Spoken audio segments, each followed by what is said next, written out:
Praise the Lord. आप सबको जय मसीह की। मैं परमेश्वर का धन्यवाद देता हूँ आज की सुबह दिखाने के लिए।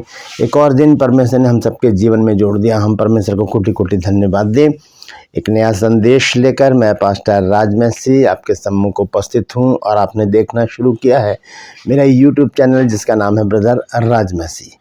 मैं आपसे निवेदन करता हूं, यदि अभी तक आपने मेरे इस चैनल को सब्सक्राइब नहीं किया है तो अभी सब्सक्राइब कर लीजिए और बेल आइकन को दबाइए ताकि नोटिफिकेशन आपके पास पहुंचे। नया वीडियो, नई जानकारी बिना व्यवधान बिना रुकावट आपके पास पहुंच जाए। मेरे वीडियोस को लाइक कीजिए और शेयर कीजिए और कमेंट्स बॉक्स में आकर मुझसे ज़रूर बातचीत कीजिए।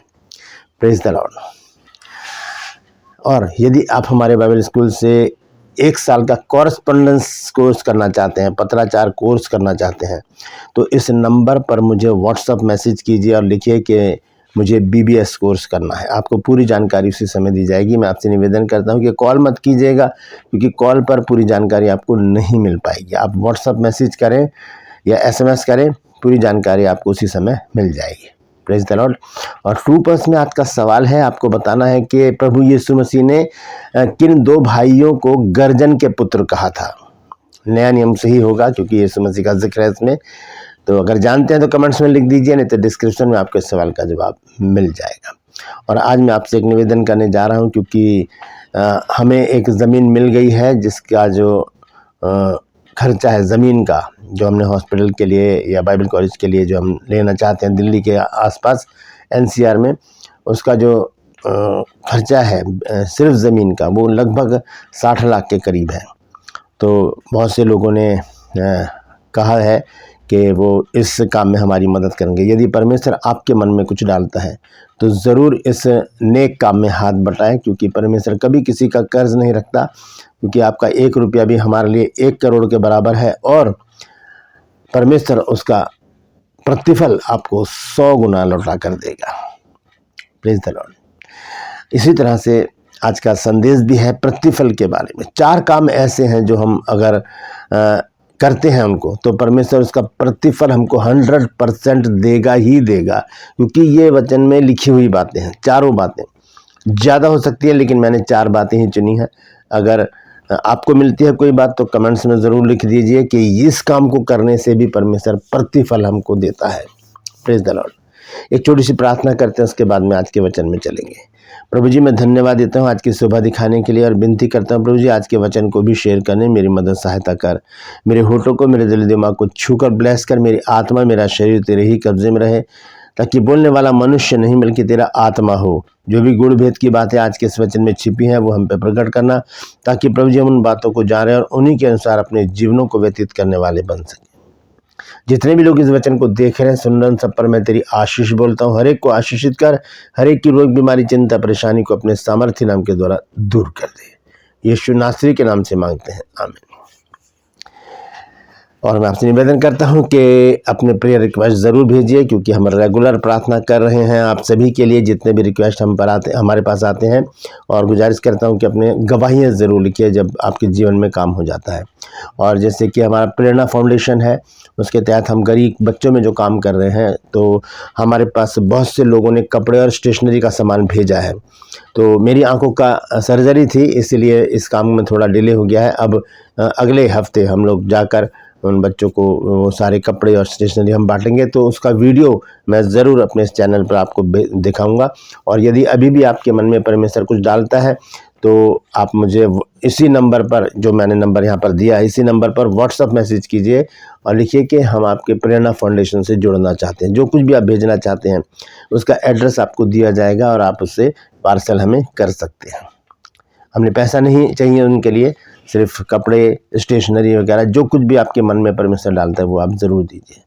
और ज़मीन के लिए तो हमें धन की ज़रूरत पड़ेगी। अगर उसके लिए परमेश्वर आपके मन में डालता है तो ज़रूर सामने आइए और हमारे साथ इस नेक काम में हाथ बटाइए, क्योंकि परमेश्वर का काम करना हमारा कर्तव्य है। क्योंकि परमेश्वर कहता है कि तू मेरा घर बना तो मैं तेरा घर बनाऊँगा। Praise the Lord. आइए आज के वचन में चलेंगे। वचन बहुत ही खूबसूरत वचन है आज का, और इसको जब हम सुनेंगे तो लगेगा कि हाँ, ये चारों काम हमको करने चाहिए। और जब ये काम करेंगे तो परमेश्वर क्या प्रतिफल देगा, उसका मज़ा ही अलग है। सबसे पहली बात क्या है, इब्रानियों 11 अध्याय उसका 6 पद, और लिखा है कि परमेश्वर के पास आने वाले को विश्वास करना चाहिए, क्योंकि विश्वास की परिभाषा इब्रानियों 11 अध्याय में पूरी लिखी है। पूरा 11 अध्याय विश्वास से भरा हुआ है। पहली आयत में लिखा है कि अब विश्वास आशा की वस्तुओं का निश्चय और अनदेखी वस्तुओं का प्रमाण है।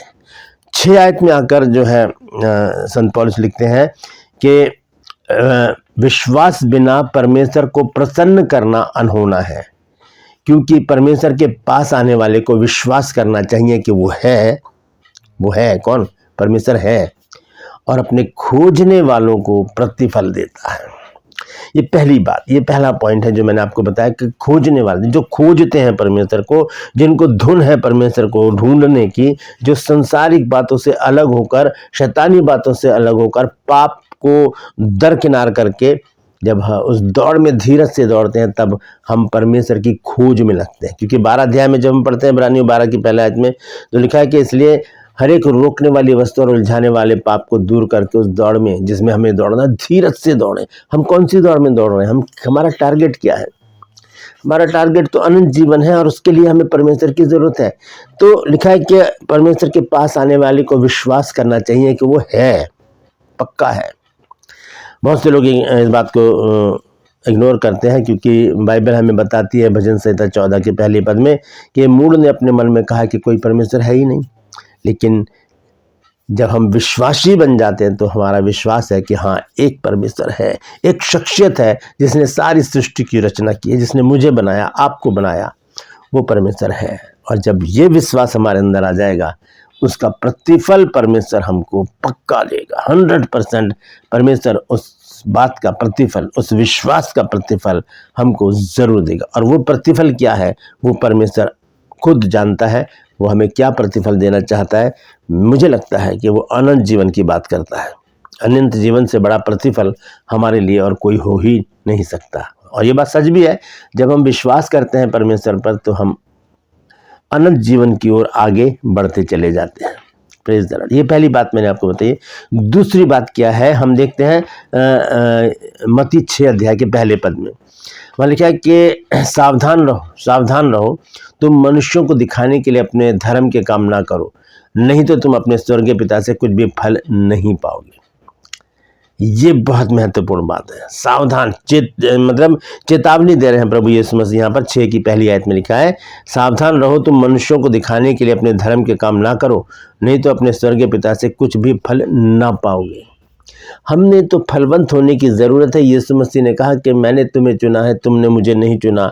मैंने तुम्हें ठहराया ताकि तुम जाकर फल लाओ और तुम्हारा फल बना रहे। तो पहली बात हमने देखी है विश्वास। हम जब विश्वास करते हैं, उसके बाद हम एक विश्वासी बन जाते हैं, उसका प्रतिफल परमेश्वर हमको ज़रूर देगा। मैं तो कहता हूँ 100% कहते हैं ना लोग, मैं कहता हूँ 101% देगा, ज़रूर देगा।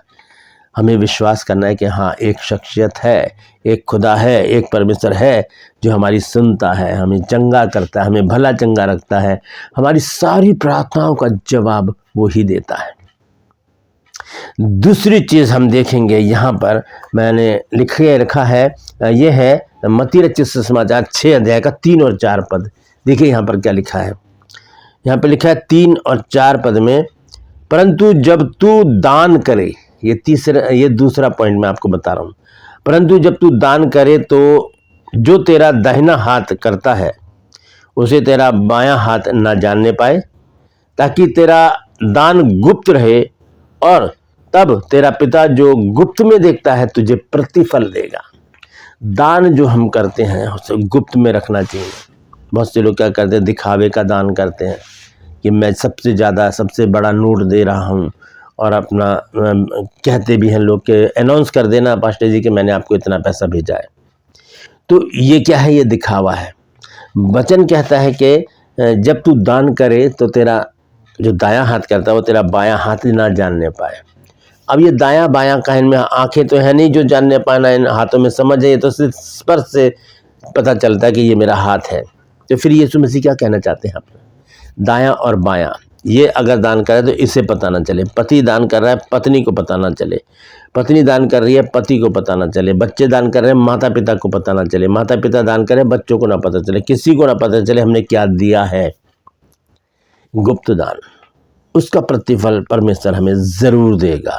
101% वो दान हमको देगा, क्योंकि जब ये 4 काम हम करेंगे उसका 101% हमको परमेश्वर लौटा कर देगा। ये पहले 2 काम मैंने आपको बता दिए। पहला काम क्या है, ये परमेश्वर के ऊपर अंधा विश्वास करना कि परमेश्वर है, बस हमें निश्चिंत रहना कि परमेश्वर है, वही हमें सारी मुसीबतों से बचाएगा, वही हमें आशीष देगा, वही भला चंगा रखेगा। दूसरी बात कि जब हम दान करें, किसी को भी करें, चर्च में दें या पास्टर जी को दें, तो ये ना सोचे कि हमने किसी मनुष्य को दे दिया, हमने किसी पास्टर को दे दिया।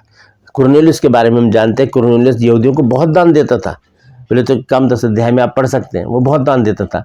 और फिर 3 पद में आगे पढ़ते हैं, वहाँ पर एक स्वर्गदूत आया और उसने कहा कि तेरी प्रार्थना और तेरे दान स्मरण के लिए परमेश्वर के पास पहुंच गया। तो वो तो मनुष्यों को दे रहा था दान, यहूदियों को, लेकिन परमेश्वर के पास क्यों पहुंच गया? क्योंकि वो सच्चे हृदय से दे रहा था।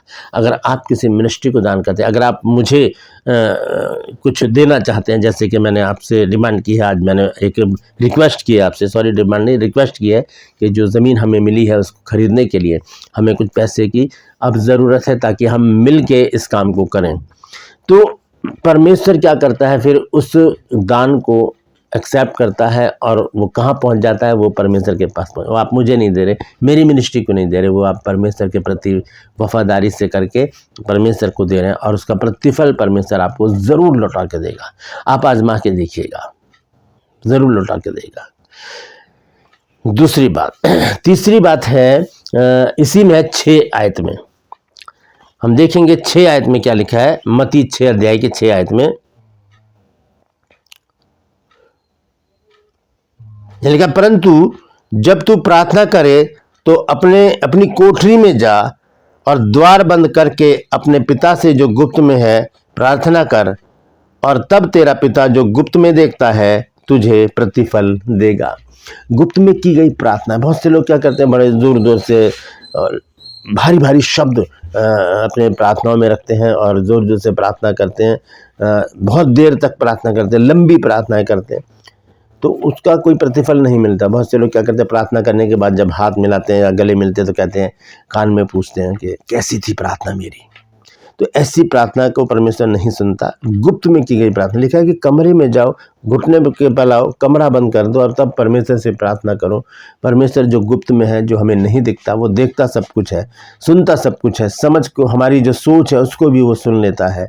तब वो गुप्त में हमें उसका प्रतिफल देगा। गुप्त में की गई प्रार्थना, गुप्त में किया गया दान और परमेश्वर पर किया हुआ विश्वास हमें प्रतिफल जरूर देता है।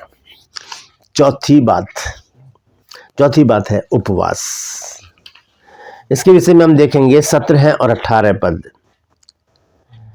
लिखा है, परंतु जब तू उपवास करे तो अपने सिर पर तेल मल और मुंह धो, ताकि लोग नहीं परंतु तेरा पिता जो तुझ गुप्त में है तुझे उपवासी जाने। इस दशा में तेरा पिता जो गुप्त में देखता है तुझे प्रतिफल देगा। उपवास, ये चौथा जो पॉइंट है, ये है उपवास। पहला विश्वास, दूसरा दान, तीसरा प्रार्थना, चौथा है उपवास। उपवास भी हमें गुप्त में रखना चाहिए। बहुत से लोग प्रचार करते हैं इस बात करके, मैंने उपवास रखा है, मुझसे बात मत करना, आज मुझे डिस्टर्ब मत करना, मैं उपवासी हूँ आज। जबकि किसी को भी पता नहीं चलना चाहिए कि हम उपवासी हैं। हमारे चेहरे पर उदासी ना छाई रहे, हम मुस्कुराते रहें, हमारे चेहरे पर रौनक हो। लिखा है कि सर पर तेल मल और प्रार्थना कर परमेश्वर से। लिखा है गुप्त में परमेश्वर उसका प्रतिफल हमको देगा। देखिएगा कि हम उपवासी हैं, परमेश्वर उसका प्रतिफल हमको जरूर देगा। तो ये 4 बातें मैंने आज आपको बताई हैं जिसका प्रतिफल 101% हमको परमेश्वर देगा। पहली बात क्या है? विश्वास।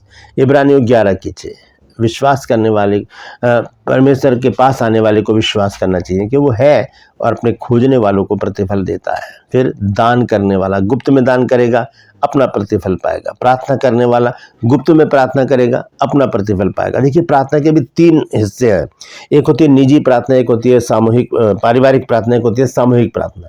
तो ये प्रार्थना जो जिसके विषय में प्रभु यीशु मसीह कह रहे हैं, वो निजी प्रार्थना, अपनी प्रार्थना। जब हम अपनी प्रार्थना करते हैं उसका प्रतिफल परमेश्वर हमें जरूर देगा। और उसके बाद उपवास। इन चारों कामों का प्रतिफल हमको पक्का मिलेगा। 101% परमेश्वर हमको इनका प्रतिफल लौटा कर देगा। आजमा के देखिए, एक बार आजमा के देखिए। परमेश्वर जब इसका प्रतिफल आपको दे तो ज़रूर मुझे व्हाट्सएप मैसेज करें और बताएं कि जो आपने हमें सिखाया था वो उसका प्रतिफल हमको मिल गया है। Praise the Lord. परमेश्वर इन वचनों के द्वारा हम सबको आशीष दे। यदि आपने आज कुछ नया सीखा है तो कमेंट्स में ज़रूर लिखिए और इस वचन को शेयर कीजिए ताकि और भी लोगों तक ये बात पहुंचे और ये चारों बातें हम करके परमेश्वर से वो प्रतिफल पाएं जिसके हम उस समय हकदार हो जाएंगे जब हम इन बातों को करेंगे। Praise the Lord. True pulse में आज का सवाल बहुत आसान है। आपको बताना है कि प्रभु यीशु मसीह ने गर्जन के पुत्र किन को कहा था? दो भाई थे, उनको यीशु मसीह ने गर्जन के पुत्र कहा था। वो कौन है? अगर जानते हैं तो कमेंट्स में लिख दीजिए, नहीं तो डिस्क्रिप्शन में आपको सवाल का जवाब मिल जाएगा। और यदि आप हमारे बाइबल स्कूल से 1 साल का कॉरेस्पॉन्डेंस कोर्स करना चाहते हैं, 9 फरवरी से ये कोर्स 15वां बैच शुरू हो रहा है, चाहते हैं तो ज़रूर इस नंबर पर मुझे व्हाट्सएप मैसेज करके लिखिए कि मुझे BBS कोर्स करना। मामूली सी फीस है, ज़्यादा फीस नहीं है, मामूली सी फीस है। 1 साल की, 1 दिन की नहीं, 1 हफ्ते की नहीं, 15 दिन की नहीं, 1 साल की फीस है, ज़्यादा नहीं है। आप दे सकते हैं। इस नंबर पर कॉल करके मुझसे संपर्क कीजिए, आपको उसी समय पूरी जानकारी दी जाएगी।